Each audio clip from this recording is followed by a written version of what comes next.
sekarang kita akan membahas mengenai gas. Jadi materi gas ini merupakan materi inti dari pertemuan kedua ini. Jadi pertama kita akan tinjau dari definisinya terlebih dahulu. Kalau teman-teman renungkan, gas itu apa ya gitu. Terus kemudian sifatnya bagaimana ya gitu. Ini nampaknya sudah pernah dipelajari juga di kimia dasar dan kita akan mengingat kembali apa itu yang dimaksud dengan gas. Gas itu merupakan kumpulan partikel ya yang bergerak secara acak. Jadi clue-nya adalah gerakannya secara acak yang memenuhi seluruh volume ruang gitu ya. Nah, dan di volume ruang itu dikatakan sebagai sebagian besar adalah ruang kosong karena diisi oleh gas yang bergerak secara acak dan juga nanti ada kaitan dengan kerapatan gas yang rendah gitu. Nah, gas ini ternyata juga memiliki energi yang relatif besar gitu ya. Nah, selanjutnya gas ini juga bisa memiliki tekanan. Tekanan gas juga bisa disebabkan karena adanya tabrakan atau tumbukan partikel yang sedang bergerak ini dan gerakannya secara acak dan bertumbukan dengan dinding wadahnya. Dengan demikian akan menghasilkan tekanan gas. Jadi gas itu merupakan partikel yang bergerak secara acak gitu ya. Kemudian mengisi ruang ini, tetapi volume ruangnya ini sebagian besar adalah ruang kosong dan gas ini memiliki energi yang relatif besar. Nah, kalau terjadi tumbukan atau tabrakan antara partikel yang sedang bergerak tadi dengan wadahnya akan menghasilkan tekanan. Dengan demikian kenapa kok gas itu bertekanan ya gitu. Nah, alasannya adalah ini, karena ada tumbukan tadi. Selanjutnya pada gas, kalau kita membahas tentang gas itu akan dikenal sebagai keadaan standar gitu ya. Standard temperature and pressure gitu ya. Standard temperature and pressure itu berarti pada keadaan 0 derajat Celcius dan tekanannya itu sebesar 1 atmosfer. Nah, unsur-unsur yang biasanya berada dalam keadaan STP ini contohnya adalah gas hidrogen, kemudian gas nitrogen, gas oksigen, gas fluorin, gas klorin, dan juga gas mulia. Nah, bagaimana dengan senyawa-senyawa yang bersifat ionik? Nah, senyawa-senyawa yang bersifat ionik ini biasanya berbentuk padatan gitu. Ditemukan dalam keadaan bentuk padatan. Contohnya senyawa yang cenderung ionik berupa garam-garam gitu ya. Itu berarti senyawa-senyawa yang kebanyakannya itu berbentuk padatan. Lalu bagaimana dengan senyawa molekuler yang biasanya cenderung bersifat kovalen? Nah, senyawa-senyawa ini biasanya fasanya itu bergantung pada gaya intermolekulnya. Jadi ada yang berupa padatan, ada yang berupa cairan, dan sebagian ada yang berupa gas. Selanjutnya, bagaimana dengan sifat gas? Nah, sifat gas ini dapat diasumsikan volume dan bentuknya itu mengikuti wadahnya atau mengikuti ruangnya gitu ya.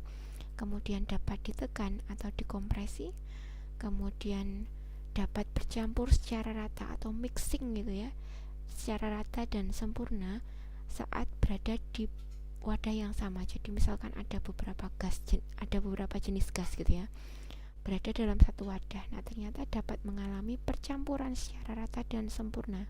Karena apa? Tadi gas dapat bergerak secara acak, kemudian sebagian itu hanya ruang kosong, berarti dimungkinkan bahwa dapat bercampur secara rata dan juga sempurna. Nah, karena tadi sebagian ruangannya itu merupakan adalah ruang kosong gitu ya, maka sifat gas itu juga memiliki densitas yang lebih rendah. Jadi kerapatannya lebih rendah daripada kerapatan pada cairan dan juga padatan. Nah, gas ini juga bisa ditemui dalam bentuk alotropnya. Jadi Allotropnya ini berarti dalam bentuk yang lain, unsurnya sama gitu ya.